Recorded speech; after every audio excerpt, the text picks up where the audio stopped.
I'm going to speak on the topic of health. And we'll see where we get to. So I've just got a few little questions that I want to deal with. And I'm sorry that it's small, but you can hear me as well. The first question is, what is the health message? The second one is, where did it come from? And the third one is, so what? So bear with me and we'll see how we go. So essentially the health message is really just a well-rounded explanation of how to live. We were made by God in the Garden of Eden, and God provided the wherewithal and the instruction on how to live.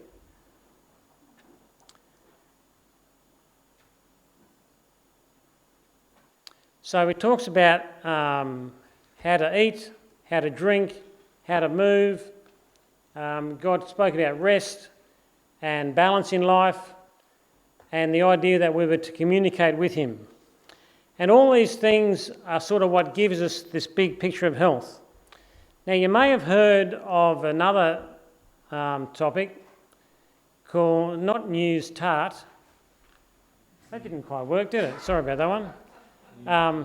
But it's been those 5 ideas that I put together have been reordered by someone and put as New Start. It's a word, New Start, an acronym. For those wondering what an acronym is, the first letter of that word, New Start, is a word that has some extra meaning. And classically, in the Adventist world, you'll see this thing. N is for nutrition, and we speak about that in many different realms. The vegetarian lifestyle, which Adventists have become known for. Exercise, that's the big one, because that's the good one, because we're made to move, and we can exercise in various ways. Water, we're encouraged to drink water, clean water, pure water, not fizzy water, not sugared water, not caffeinated water, but clean, pure water.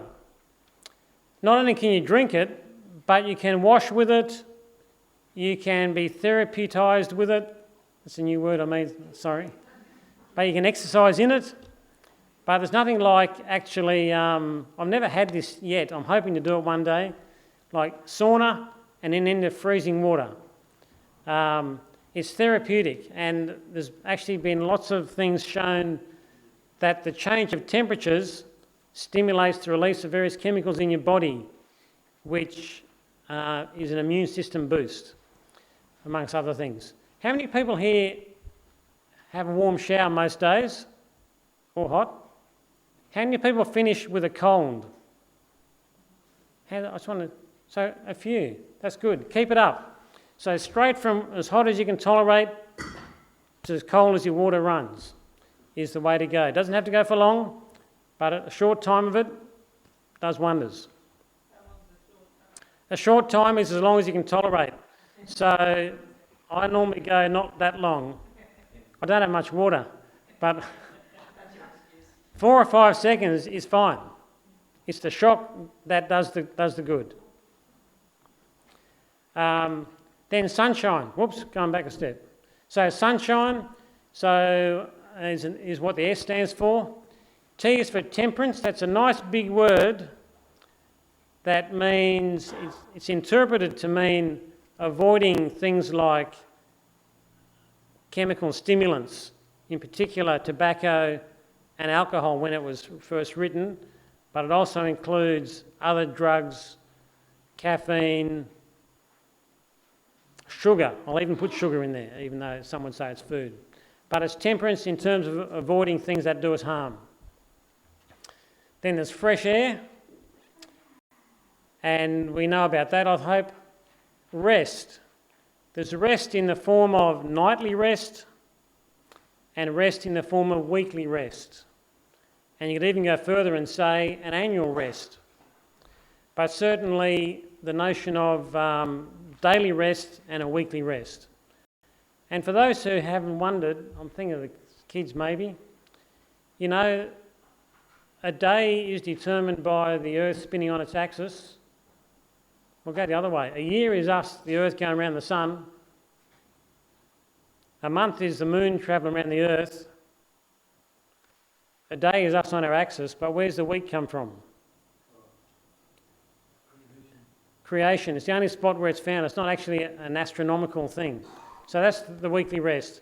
And then there's T, trust in God.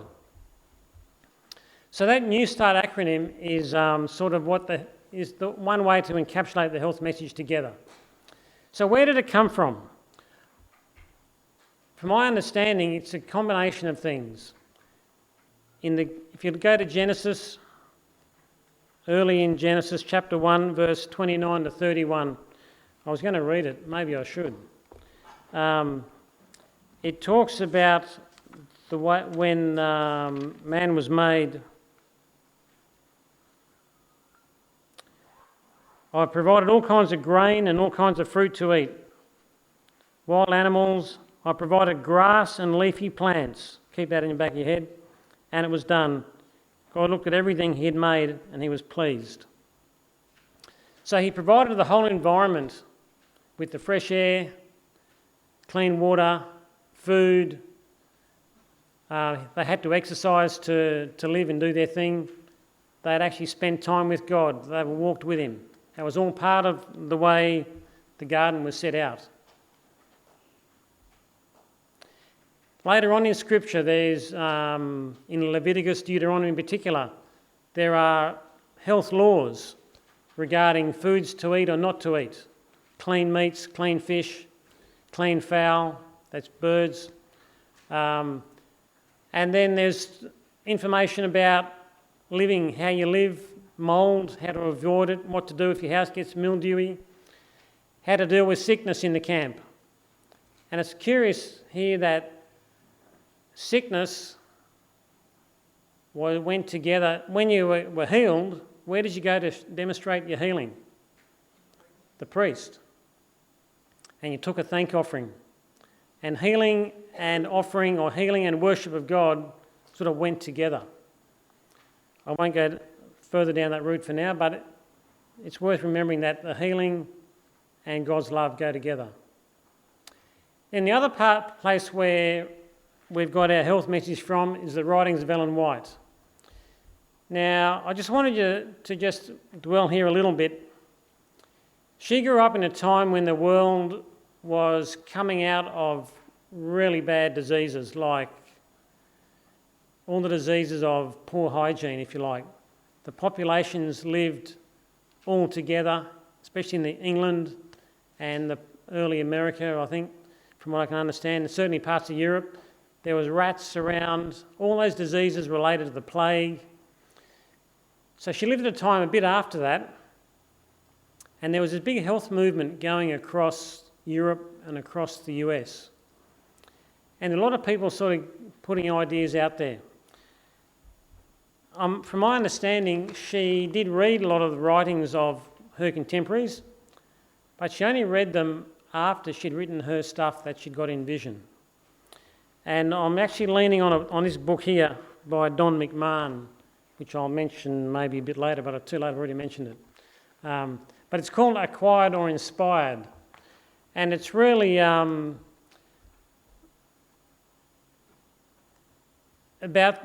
guy Don McMahon, he's a medical doctor in Melbourne. And he's grown up in an Adventist family. His father was a doctor, he was a doctor. And he's just grown up with all the health stuff. That's the lifestyle he lived as a child and as an adult. Went to medical school, and he had to do an assignment for 2 weeks, document what you eat for 2 weeks. And so he did that like a good student does, handed it in. And who's had lecturers or teachers laugh at them? Anyone? He handed his work in, and the lecturer read it, and he goes,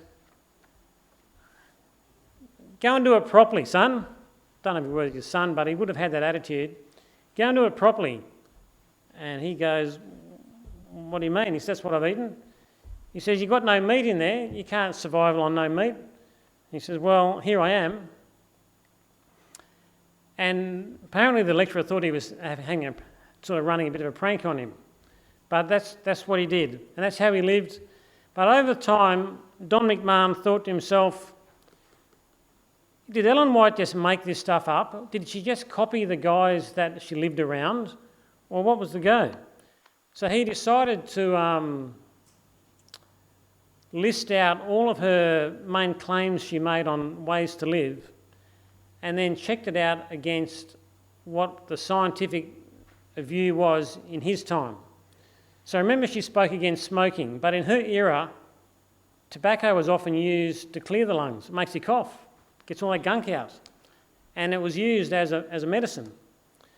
And other things were used, strychnine and other poisons, mercury, all those things that were poisonous. And they were used, but she spoke against them, and it was kind of, she went against the grain. But she didn't know really the physiology of it, but she was happy to write it down and dispense it and encourage others to follow it.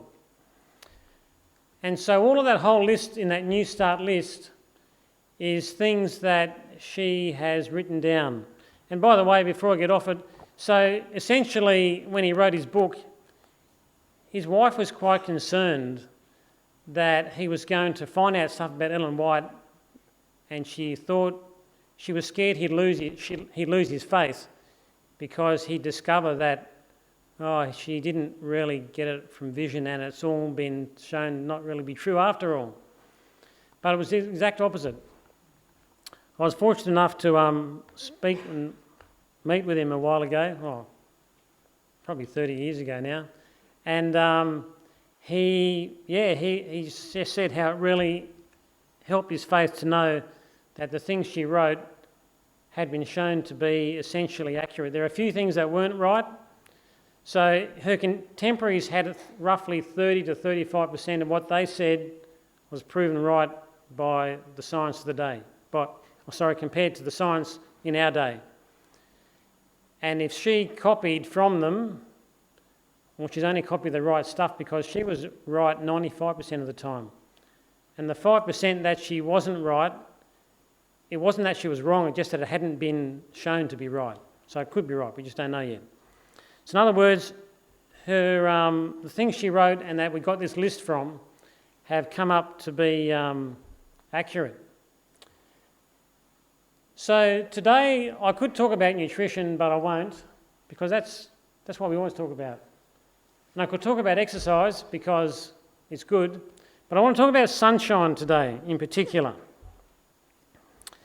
There is sunshine in our souls, I hope. What's so good about the sunshine? You say not much? Not much? Vitamin D? Any advance on vitamin D? The sun is the best disinfectant for, if you're hanging out in clothes, it will disinfect it better than anything. Disinfectant for your clothes? What about our bodies? Any advance on vitamin D? Not yet? Well, I got a bit excited because I've got a new hero, and his name, I'll put it up a bit later, is Roger Schwelt. Spelt a bit funny, but you'll see it later. And Roger is a pulmonologist, is the word they use, but he's essentially a respiratory doctor, also an ICU doctor, and a sleep doctor, and a something else specialty. I've forgotten what it is, but it's all related to breathing and all that sort of stuff. And I've heard him speak online a lot, and in the flesh for a weekend a while ago. And he talks about the sunshine recently. So he's an Adventist guy from Loma Linda, and he teaches there still, and he works in a non-church hospital, or two of them nearby. And when COVID came along, he sort of had a bit of a wake-up call for him, because he was left in a state where people were dying and they didn't know what to do. But he did a bit of thinking, and together with some other people, they considered sunshine in a new way. So basically, you'll remember that sunshine is both the visible light we see, which is the rainbow of colours. How many colours, kids? 7. Thanks, Coben.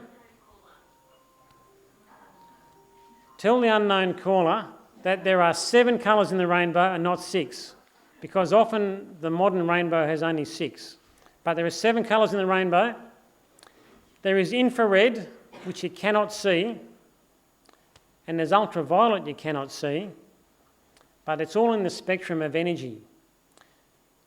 So when you go out in the sun and get sunburnt, which bit makes you burn? The ultraviolet is the bit that makes you burn in a bad way. But it's the infrared that feels warmth. Okay? So we cannot see infrared, you cannot see ultraviolet, but our bodies do respond to it. Okay, our skin will burn with ultraviolet, and infrared feels warm. So I'm going to just put up this quote from Ellen White, and I'm going to read it in full, and then I'm going to talk a bit about what it may or may not say. So this is something that Ellen White wrote. Back in 1871 this was published. She said, the feeble one, remember the language of her day, okay, so just translate it in your own mind. The feeble one should press out into the sunshine as earnestly and naturally as do the shaded plants and vines. The pale and sickly grain of blade that struggled up of the cold early spring puts out the natural and healthy deep green after enjoying a few days the health and life-giving rays of the sun. So a few days of sunlight and you see the greenery start. Go out into the light and warmth of the glorious sun, you pale and sickly ones, and share with vegetation its life-giving, health-dealing power. And just keep in mind there, she says, go into the light and warmth of the glorious sun. So what I want to do now is just talk a bit about infrared. So infrared we feel as warmth, but something that infrared also does, actually before I go to there, infrared light, do you know how far it'll penetrate through your skin? Any idea? Right through. If you put infrared light through your hand, you don't see bones, like if you take a photo at the other end, because it goes straight through the bone even. Your skull. Yes, it's bone, but light goes into your skull. And I've actually been told by guys that know this stuff that the infrared light is able to get absorbed through your skull, and if you guys remember that your brain is a bit like a walnut in its shape, got those curly bits, the energy actually gets absorbed into those curly bits to feed your brain. So just like the stealth fighters, apparently those stealth fighters, the way they get around the radar is it actually absorbs the radar energy inside them, and our brains absorb this infrared energy. And it actually goes, so infrared gets absorbed by your whole body into the mitochondria. Who can say that? The mitochondria are little bits inside each cell. And the big word for the little bits is organelle, but it's a little bit in each cell, and your mitochondria are the bits which are like the engine of your cell, is the phrase they use. They're the bit that does all the work. And like any good engine, when it revs up, what happens when your engine revs up? It what? Gets hot. So what do you need? A cooling system. And the infrared actually stimulates the cooling system inside the mitochondria. So when the hotness we talk about is essentially what's known as oxidative stress. That's that big word you hear thrown around. It's essentially rust. When steel or metal iron oxidises, rust is oxidation process. The same happens in our body. The chemicals get oxidised, but the mitochondria, if they're working well, will slow that process down and undo it. And it's the infrared absorbed into your mitochondria that produces melatonin in the cell. Some of you would have heard about melatonin in your brain, in the pituitary gland, which helps your sleep regulation. This mitochondria gets absorbed into the cell, all of your cells, and helps control that oxidation. The other thing that happens with this infrared, it actually controls your glucose absorption. And I find this fascinating as well. So when if you eat in sunlight, your glucose gets absorbed much better than if you're eating in darkness. There's lots of studies done that I could go through, but I'll send you to the links online if you want to listen to them, that actually describe how they work this out. But there is one study that I can't help not go past.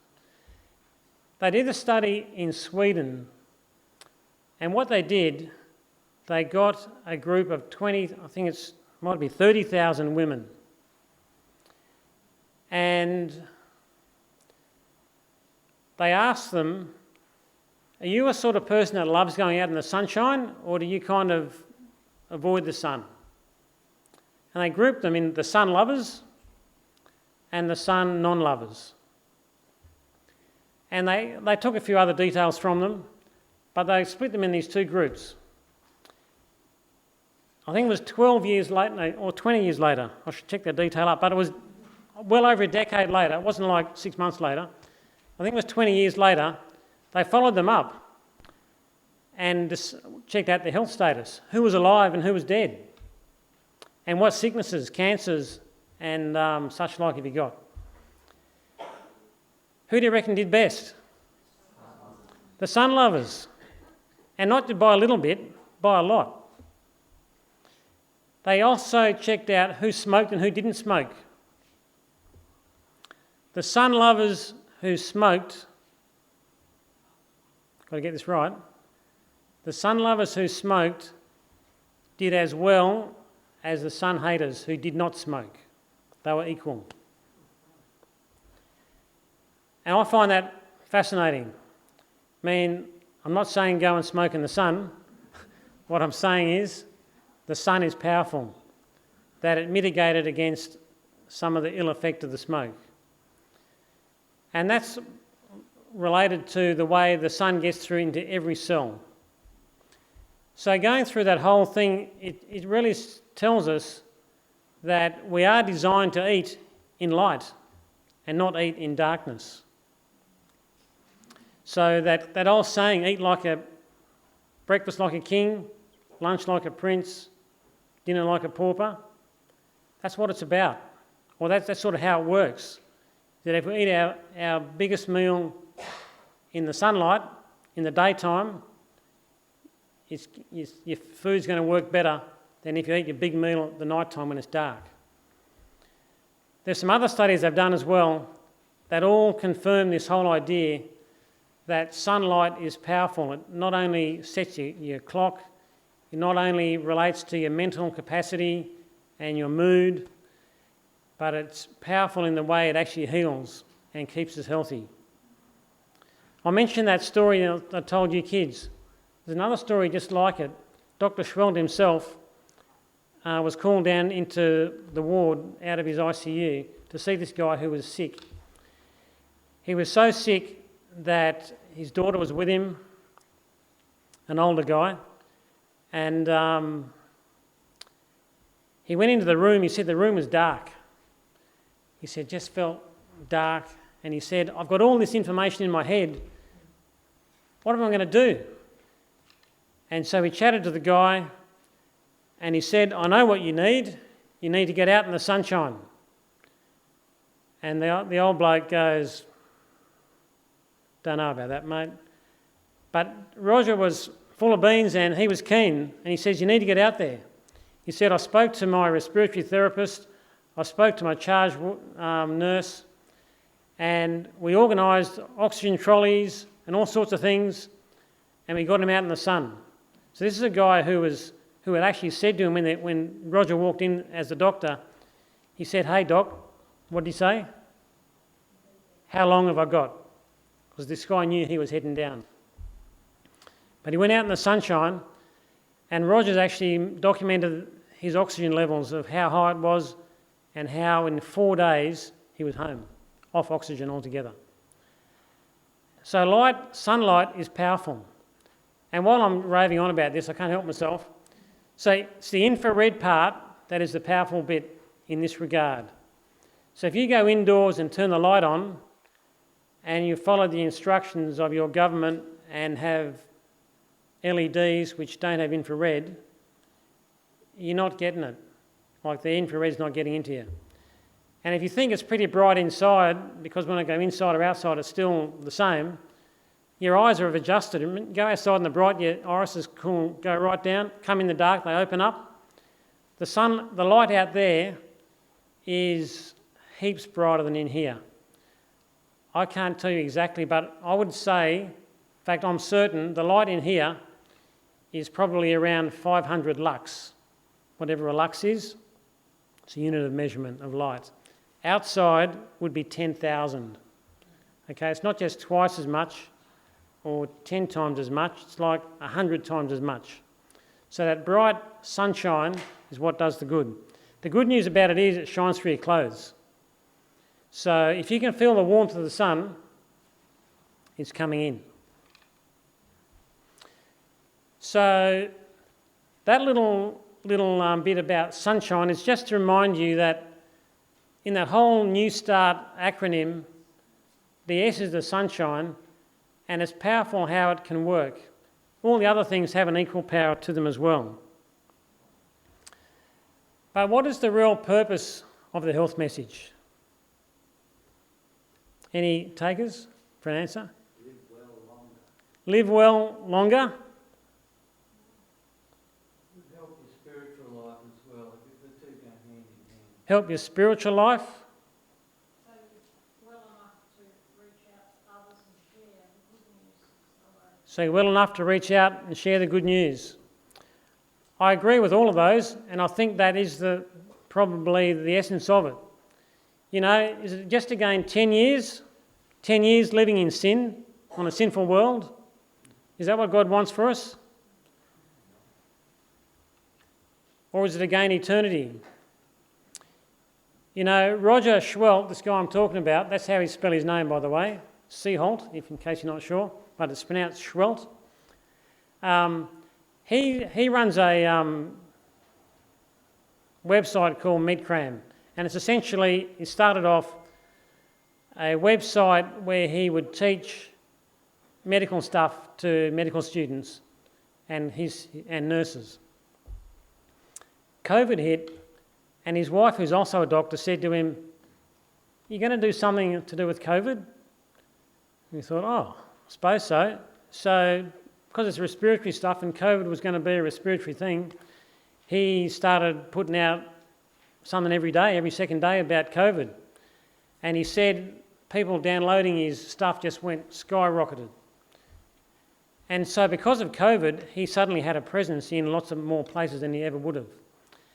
And there's another guy whose name I forget, but he runs this thing called a podcast, Diary of a CEO. Anyone heard of it? It's quite a contemporary, popular, and it's a long format, so it might go for 2 hours, but they talk to someone in depth, someone smart. Anyway, this guy got Roger Schwelt onto Diary of a CEO. And Roger spoke for 2 hours. He basically covered that whole New Start thing. With each topic, he went through it in detail, scientific detail, quoting studies, like literally quoting and describing how each of them, the nutrition bit, the exercise, the water, all the way through, described how they were valid points. Then he got to the last T, trust in God. So here he is on a totally secular podcast, and he's given opportunity to talk about trust in God. And he did that for about 10 to 15 minutes. So this guy's podcast, I think, has roughly 2 million viewers globally. And people write comments at the end of it. One comment came back and it said, that guy talking about God, he said, if that's all I heard him talk, I would have thought he was a total nutter. But because of what he said first, I realised he knows what he's talking about, and I was willing to listen to him. So what I'm getting at is our understanding of health and knowing where it came from is one way that we have access to people's acceptance of us if we go around it the right way. So its purpose is, sure, live longer, but live better. And if we live within the principles of the health laws or the health rules, what happens? Are we well or are we sick? If you don't live within those principles, are you well or are you sick? You're sick. If you stick to the guidelines, it's pretty hard to get sick. If you fall off them for whatever reason, then you won't do so well. And I sort of wonder, that applies to the physical aspect of life. Does it also apply to our moral aspect of life or our spiritual aspect? If we follow the way God pointed out to live physically, does it help our mental aspect? Does it help our spiritual aspect? Like Wendy said, it helps us, or maybe Matt said about our spiritual life, but it helps us to be able to communicate our life with God. You know, with those 8 laws, they all affect one thing. Well, lots of things, but there's one that's common to all of them. What do you reckon that is? I guess you can't read my mind, so I'll tell you. That's the answer. Your brain, your mind. Okay, all of those 8 things affect your mind, and your brain makes it healthier. And remember, your brain or your mind is the bit that connects with God. That's how you talk to him. That's how you talk to your friends on earth too. And I just want to read from 1 Corinthians 6. And I'm going to take this from the Remedy. So it's a paraphrase, but you may hear it in the original. Shouldn't say the original unless you speak Greek. You may hear it in an older version of English. But here is what he says. Don't you realise that your bodies contain your brain? And through those electrical circuits of your brain, you are connected in union with Christ himself. Should I take that which is now a living conduit for Christ and join it with a prostitute? Never. This weakens the connection to Christ. But the person whose mind is joined to Christ experiences unity with Christ, which purifies their heart and renews the character to be like Christ's. When you pollute your mind or your body with any of those non-New Start principles, it can't help but pollute your mind. Your brain is not going to work right. So this health message that we speak of is there for multiple purposes. One is to make life happier and easier here and now. It's to give us something to share and to show people a reason to be confident in the message of the Bible. Prophecy is one way. To me, health is another way. In John 10, Jesus said, I've come to give life, complete, full and abundant. Beginning here, that's the 10 years. Here and now, that's the 10 years. I am the good shepherd who practices only the methods of love. The good shepherd loves his sheep and lays down his life for them. That is the eternity part. that Jesus has offered us. To me, the health message is a way to understand that God or Jesus has provided what we need to make us right with him. On the cross, he died. That's where it says he laid down his life. But then he rose up again. You know, the intent of the health message is not follow these laws and if you tick the boxes, you get to go. It's principles that you live by, and when that happens,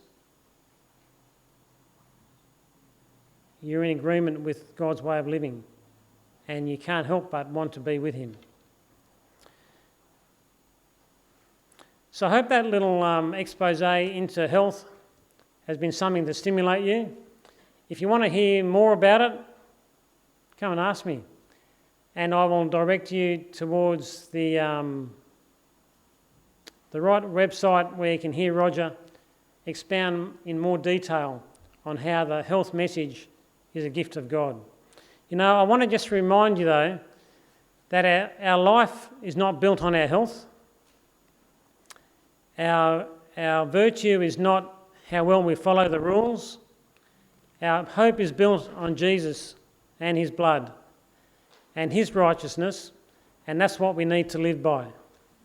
So as we sing this final hymn, I'd like you to keep that in mind, that our hope is built on nothing less than Jesus' blood and righteousness.